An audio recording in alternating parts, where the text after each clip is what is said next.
안녕하십니까, 김정일입니다. 오늘의 강의는 수직적 분석법입니다. 이 중에서 오버바이트 뎁스 인디케이터 ODI를 중심으로 강의를 하도록 하겠습니다. 먼저 많은 교정의사들은 우리는 수직적 분석법을 합니다. 왜 이런 수직적 분석법이 중요하게 될까요? 우리는 이와 같은 하이앵글 오픈바이트과 로앵글의 딥바이트를 구분할 필요가 있게 됩니다. 이런 수직적인 분석법에 있어서는 크게 다음과 같이 분류할 수가 있습니다. 딥바이트, 또한 딥바이트 경향이 있는지, 그 다음에 정상적인 오버바이트를 가지고 있는지, 아니면은 오픈바이트의 경향이 있는지, 우리는 오픈바이트인지 나눌 필요가 있게 되겠죠. 이런 환자인 경우에는 지금 정상적인 오버바이트를 가지고 있지만은 치료하는 중간에는 바이트가 다시 열릴 수도 있고 닫힐 수도 있게 되는 것이 됩니다. 그래서 기본적으로 골격은 이와 같이 근육이 강한 브래키페이셜 타입과 그 다음에 근육이 약한 그 다음에 롱페이스 프로파일로 나눌 수가 있게 됩니다. 특히 이와 같이 로앵글 타입인 경우에 있어서는 근육이 강한 근육이 이와 같이 수직적인 방향으로 이와 같이 주행을 하고 있는 걸 알 수가 있습니다. 이에 반해 하이앵글 타입 이와 같이 구치부 쪽에서의 포스테리어 페이셜 하이트가 짧고 스티프한 맨디블라 플랜을 가지고 있는 경우, 그 다음에 고니알 앵글이 큰 경우에 있어서는 약한 근육을 가지고 있을 뿐만 아니라 근육의 주행 방향도 이와 같이 사선을 향하게 되게 됩니다. 또한 하이퍼 다이버전트, 특히 로앵글 타입이 되는 거죠. 얼굴이 동그란 사람들인 경우에 있어서는 구치근은 이와 같이 후방에 위치를 하게 됩니다. 이 얘기는 치아의 위치자, 구치의 위치가 근육의 지배하에 있게 되는 걸 의미를 하게 됩니다.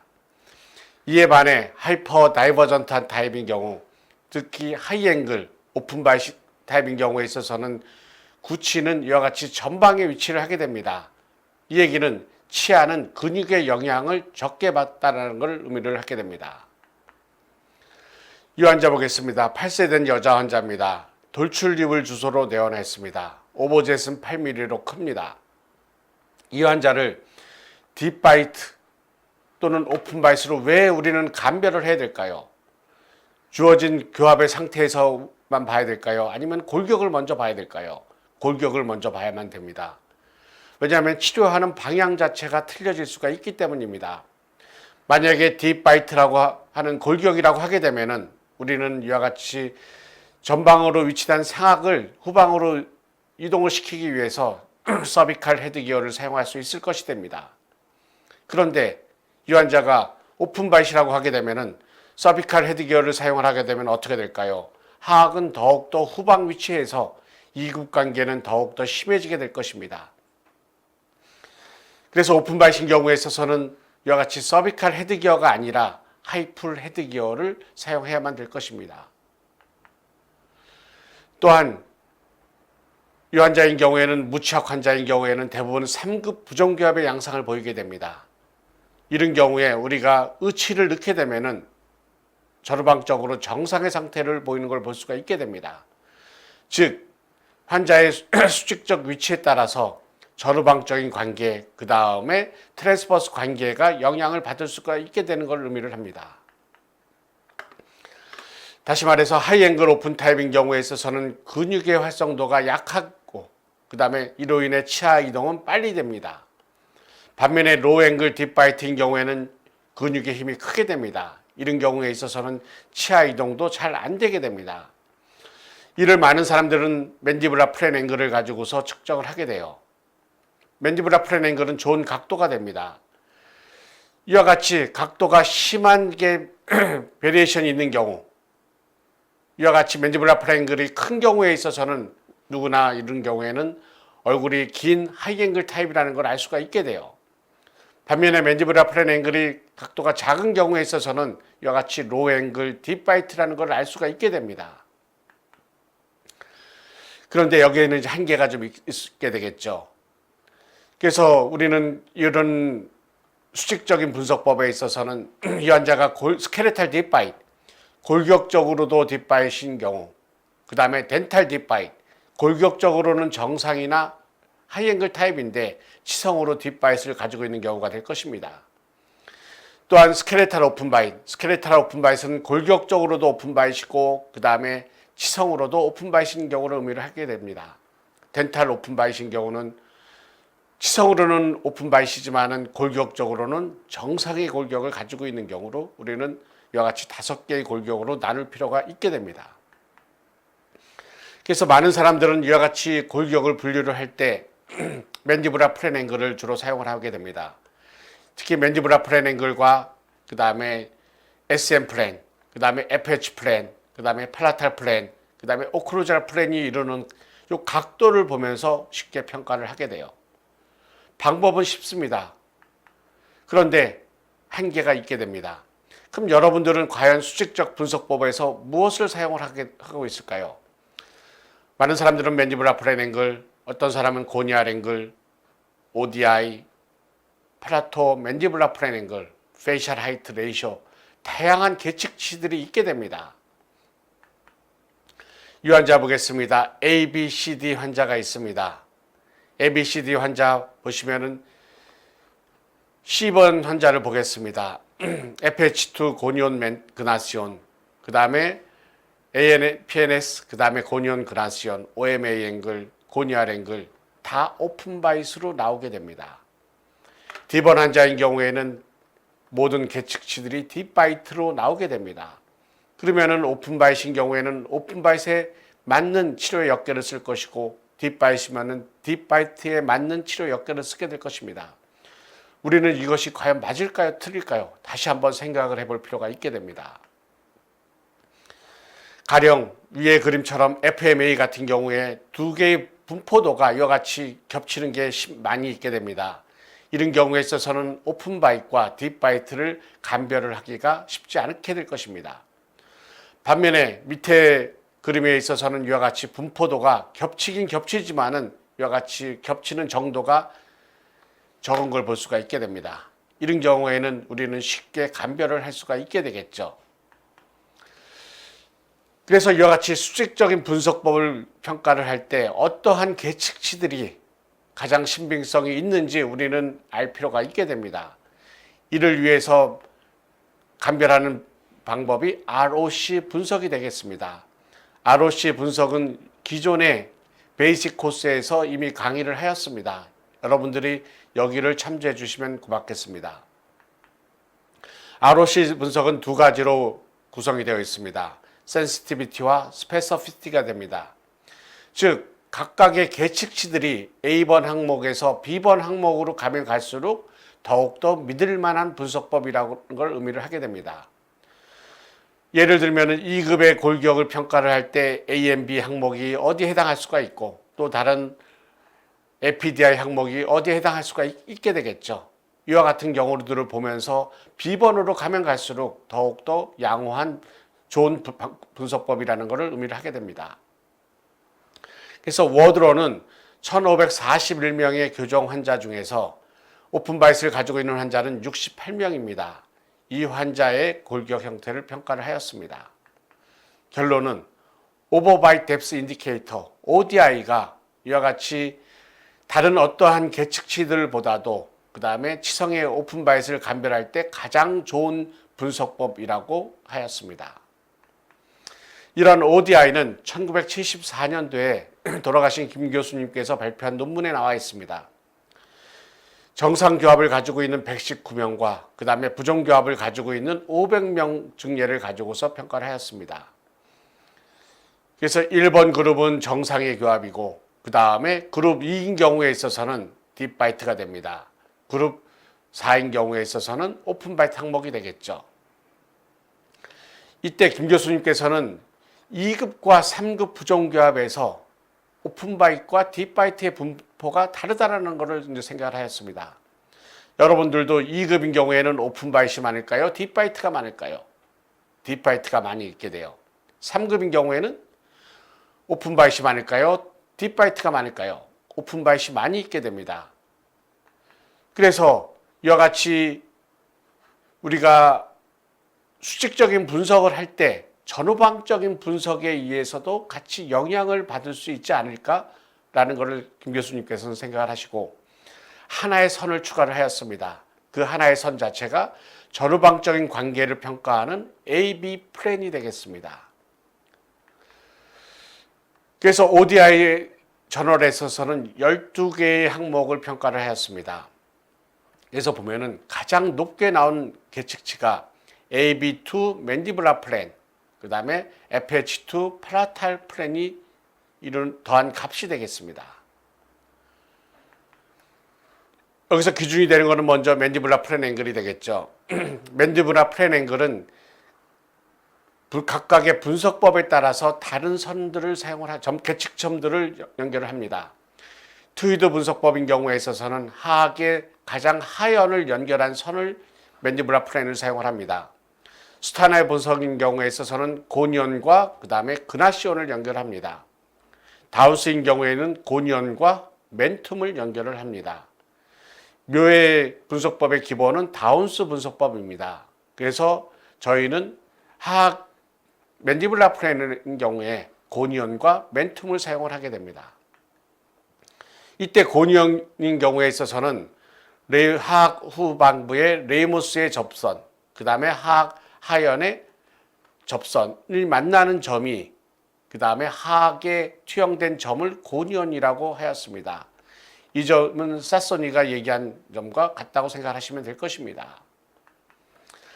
그래서 ODI는 두 가지 항목을 더한 값이 되겠죠. AB2 맨디블라 플랜이 이루는 값과 그 다음에 팔라탈 플랜이 FH랑 이루는 값이 됩니다.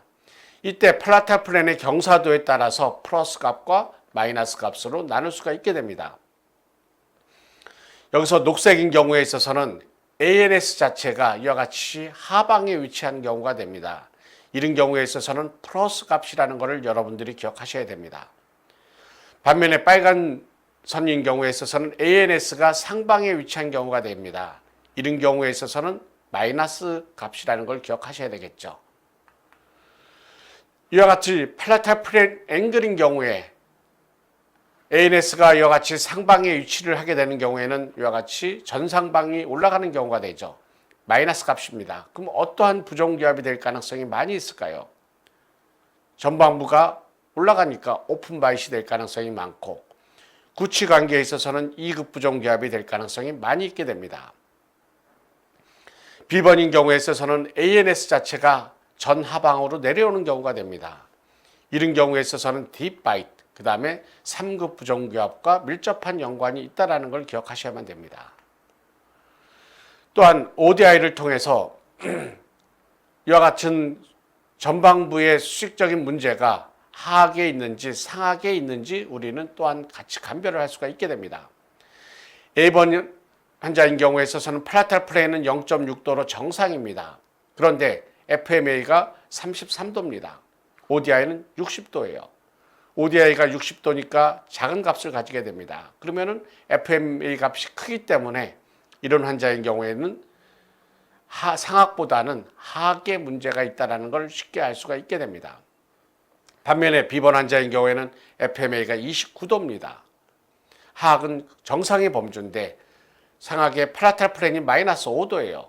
이런 환자인 경우에는 문제점이 상악에 있다는 것을 기억하셔야만 될 것입니다.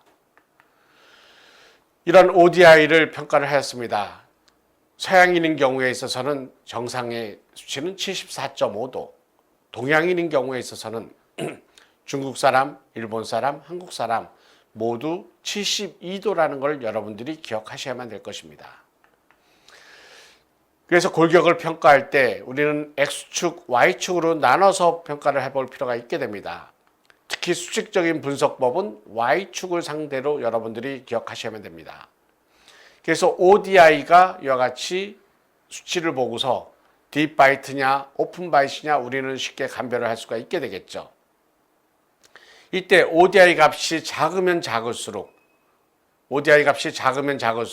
오픈 바이트나 오픈 바이트 경향이 있다는 걸 기억하셔야 되고 ODI가 크면 클수록 딥 바이트의 경향이 있다는 걸 기억하셔야만 됩니다.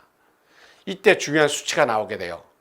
65보다 작으면은 오픈 바이트의 경향이 있고 그 다음에 ODI 수치가 78보다 크면은 딥바이트나 딥바이트 경향이 있다는 걸 여러분들이 기억하셔야만 될 것입니다. 그러면은 우리가 강의 초반에 설명을 했던 환자가 됩니다. C번 환자 기존의 분석법에 있어서는 오픈바이스라고 감별을 하였습니다. 그런데 ODI가 보니까 79.5도예요. 78보다 크면은 딥바이트가 되겠죠. C번 환자는 딥바이트의 양상을 그래서 보이게 되는 것이 됩니다. 반면에 D번 환자인 경우에는 기존의 교정 분석법에 있어서는 딥바이트로 나오게 됩니다. 그런데 ODI가 67.5도로 정상인 74보다 작게 됩니다. 이 경우에는 오픈바이트 경향이 있는 것이 되겠죠. 그럼 환자의 구강 내 전방부 상태에 있어서도 우리는 오픈바이트를 볼 수가 있게 되는 것이 됩니다. 그래서 ODI 수치를 통해서 우리는 다음과 같은 것을 알 수가 있게 됩니다. 주어지는 환자의 골격을 특히 수직적인 상태에서 쉽게 평가할 수가 있어요. 특히 스켈레탈 오픈바이, ODI가 50대냐 60대냐에 따라서 이런 경우에는 스켈레탈 오픈바이, 그 다음에 ODI 숫자가 70대인 경우에 있어서는 오픈바이식 경향이 있다는 걸 알 수가 있게 되겠죠. 그 다음에 정상의 노멀 바이, 그 다음에 ODI가 70대인 경우에는 우리가 딥바이트의 경향이 또한 있다는 걸 알 수가 있고, 그 다음에 ODI가 80대 이상인 경우에는 골격적인 딥바이트가 있다는 것을 여러분들이 기억하셔야만 될 것입니다. 그럼 두 번째의 경우에 오픈바이 경향이 있거나 오픈바이신 환자인 경우에 있어서는 근육의 힘이 약하다는 걸 여러분들이 기억하셔야만 됩니다. 이 얘기는 우리가 치아를 이동을 할 때 치아가 정출될 가능성들이 훨씬 더 많이 있게 되겠죠. 그럼 치아가 정출되면 오픈바이트는 더욱더 악화될 수가 있게 됩니다. 그 다음에 세 번째의 경우에는 딥바이트나 딥바이트 경향이 있는 경우에는 근육의 힘이 세게 됩니다. 이와 같이 근육의 힘이 세게 된 경우에 있어서는 치아가 정출될 가능성들이 많지가 않고 치아 이동도 잘 안 된다는 것을 여러분들이 기억하셔야만 됩니다. 또한 네 번째인 경우에 ODI 값이 큰 경우에 있어서는 전방부의 총생과도 밀접한 연관이 있다.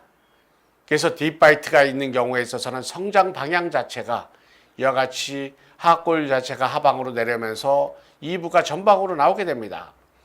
그러면서 하악의 전치부는 후방으로 이동이 돼서 전치부 총생과도 밀접한 연관이 있다는 것을 기억을 하셔야만 됩니다. 그래서 전치부 총생을 해결하려고 하면은 이와 같이 수직적인 관계를 항상 생각을 하면서 치료를 해야지 우리는 양호한 결과를 얻을 수가 있게 되겠죠. 다섯 번째, ODI 값이 작은 경우에 있어서는 치아 이동이 빠르게 잘 일어난다는 걸 기억하셔야만 됩니다. 그래서 우리가 전치부 배열을 우리는 주로 생각을 하면서 교정 치료를 하게 됩니다. 이때 전치부의 수직적인 관계는 여러분들이 반드시 평가를 하셔야만 되죠. 다시 말해서 ODI 값이 큰 경우에 있어서는 전방부의 오버바이트이 깊어질 가능성이 있게 됩니다. 이런 경우에 있어서는 가능하면은 소고치 발치 교정 치료보다는 비발치로 교정 치료를 하는 것이 바람직하게 될 것입니다. 그래서 여러분들이 기억하셔야만 됩니다. ODI가 80 이상이다. ODI가 80 이상이라고 하는 것은 AB2 맨디블라 프렌 앵글이 크다라는 걸 의미를 하겠죠. 그럼 맨디블라 프렌 앵글이 이와 같이 빨간색처럼 평탄해질 수가 있다는 걸 의미를 하게 됩니다. 이런 경우에 있어서는 근육의 힘이 세기 때문에 가능하면 비발치로 해야만 됩니다. 만약에 소고치를 발치를 하게 되면은 바이트가 깊어질 가능성이 많이 있게 되는 것을 의미를 하게 됩니다. ODI가 65보다 작습니다. ODI는 다시 한번 AB2 맨디블라 프렌 이루는 값이에요. 65보다 작은 거는 정상의 값 74보다 작은 경우이기 때문에 맨디블라 프렌 앵글이 스티프한 경우를 의미를 하게 될 것입니다. 이런 경우에는 후방부 쪽의 수직 고경이 짧아지겠죠. 이런 경우에 비발치를 할 경우 그럼 구치가 뒤로 이동을 하게 됩니다. 그럼 구치가 뒤로 이동을 하게 되면은 어떻게 되게 될까요? 후방부로 이동을 할 공간이 부족하게 됩니다. 그렇기 때문에 전방부에 있어서는 웨지에 의해서 전방부에서 오픈바이시 될 가능성이 많이 있다는 것을 기억하셔야만 됩니다. 이럴 때 많은 사람들이 ODI는 특히 전방부의 수직적인 관계를 평가할 때 좋은 분석법이라는 걸 알고 있습니다. 그런데 여러분들이 잘못 이해를 하는 경우가 있어요. 이런 ODI 수치를 정상의 값, 특히 74로 맞추려고 여러분들이 노력을 하시게 됩니다. 그런데 이거는 여러분들이 잘못 이해하고 있는 것이 됩니다. 그래서 ODI를 여러분들이 항상 평가를 할 때는 이것이 통계학적인 정상치로 맞추는 게 아니라 이 환자가 가지고 있는 주어진 골격이 어떠냐라는 것을 평가를 하는 것이 됩니다. 그래서 이 환자가 가지고 있는 주어진 골격의 형태를 먼저 평가를 하고 그 다음에 우리는 교정치료라고 하는 것은 치아를 그 안에서 즉 스켈레탈 프레임 안에서 배열을 해야 된다는 것을 여러분들이 기억하셔야만 됩니다. 그러면은 ODI와 부정교합을 한번 평가를 하겠습니다. ODI는 AB2 맨디불라 플랜, 그 다음에 팔라탈 플랜 이루는 값이 됩니다. 이와 같이 1급과 2급, 3급 부정교합으로 나눠서 보겠습니다.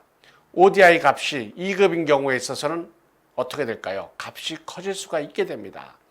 그래서 2급인 경우에 있어서는 ODI 값이 커지게 될 것이고 반면에 3급인 경우에는 AB2 맨디불라 플랜은 값이 작아지기 때문에 ODI 값이 작아진다는 것을 여러분들이 기억하셔야만 됩니다. 경청해 주셔서 감사합니다.